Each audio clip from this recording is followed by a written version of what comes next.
So I'd like to welcome everyone to the first streaming of the Semperoper Ballet. It's been a long time that we've just been busy rehearsing and training and not able to actually do what we are meant to be doing, which is dancing on the stage. So this is a very exciting moment for us all to finally have something to work towards. This is our upcoming premiere program, a collection of short stories, 6 different ballets, which goes through the gamut of our repertoire from very classical, neoclassical to modern.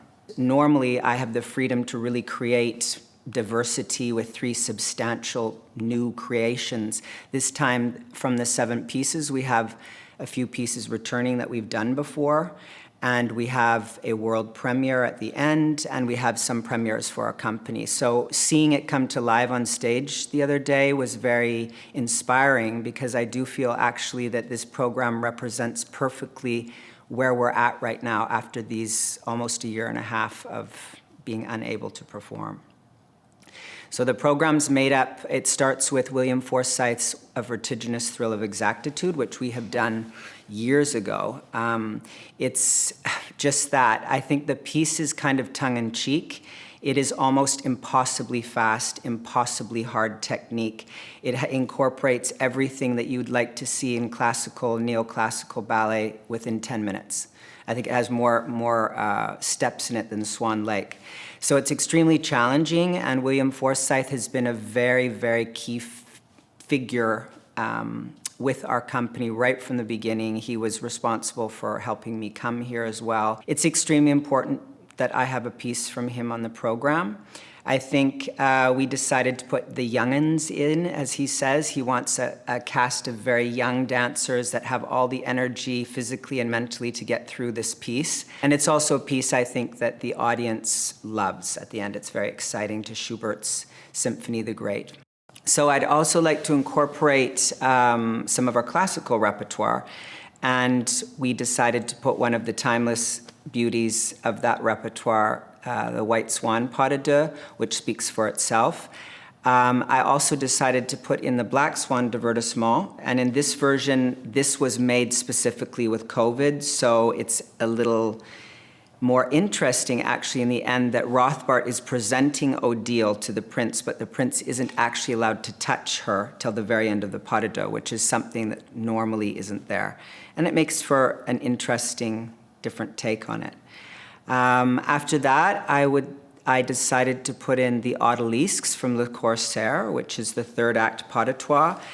That was to give just a chance for our young soloist women to have something to dance.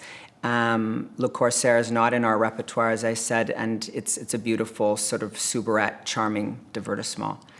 Then we move on to what I feel is a bit more what we're about, and that is with a new work from our resident choreographer, or associate choreographer now, formerly our resident choreographer, David Dawson. And he's really a very strong choreographic voice for our company that's been with us from the beginning and really represents who we are. This is a beautiful duet. It's abstract, it's timeless, and it's modern, I would say. It explores the duality between one person, different aspects of their personality. It explores relationships between 2 people, and it also passes on information from generation to generation. I think it's something that David left open to the audience to be able to interpret what you feel. But it is a very interesting piece, and also it was originally, he was inspired by Nijinsky and created it for 2 men. But then since then, he's added female casts, and that makes for a very, very different experience. When you watch it, it's a completely different ballet. After that, we have a world premiere, the end of the program, which is a highlight of this program, by Nicholas Palmquist, who's an American choreographer. We have only done a trio from him prior to this in our gala. And how to explain Nick? I think Nick is incredibly musical. His vocabulary is not as obvious. It's very sensitive and emotional and subtle. And you need really specific type of artists to bring his work to life. I think seeing his work, it is also timeless. It's yesterday, it's today, and it's the future. It explores themes that are universal, that have been going on forever and will continue to go on. Just simple love, rage, hate, passion, disappointment. A lot of situations in life just are unexplainable, and you have to find a way to accept them yourself and move on with them. So I think Nick also said he hopes that everyone coming into the audience, from the young generation to an old generation, can relate to these universal themes and take something away from that. For us, as I said previously, it's incredibly inspiring to be back on stage. I mean, rehearsals, we've had a unique year and a half that hasn't been, for me, a loss. It's been a gain in a lot of ways. It's given us a lot of time to really reflect on who we are, what we're doing, and how we're doing things. It's also been a moment to really focus on training. And normally we're so crazy busy in our house delivering the product that we don't have enough time to invest in our, especially the young dancers, to really develop them. So I feel like this time has been priceless, and these dancers have really learned and have been given information they can take on their life journey. But ultimately now, it comes to the point of being on stage, because that's a different world. And we have to get back used to being in this beautiful space and this very different, unique world that we are very lucky to be able to be in.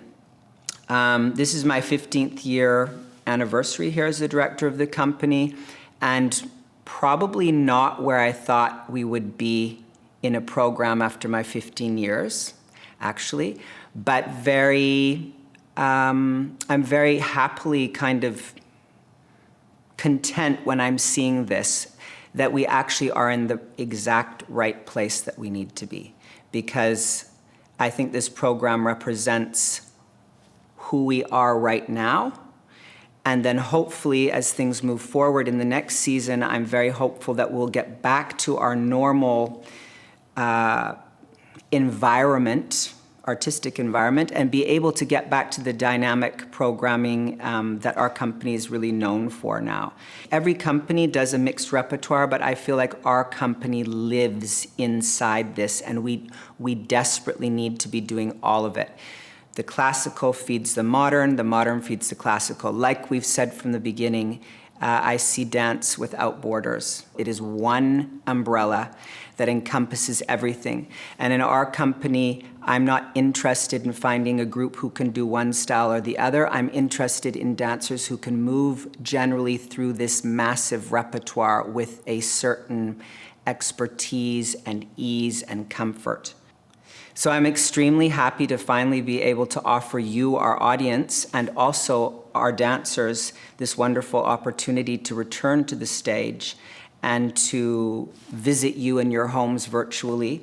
I think the uniqueness of our company comes through from the personalities in the dancers. It's not a generic group of the same look, the same heights, the same qualities. They're very, very unique individuals with very strong personalities, and I think you will really feel that coming off the stage into your homes tonight. Thank you.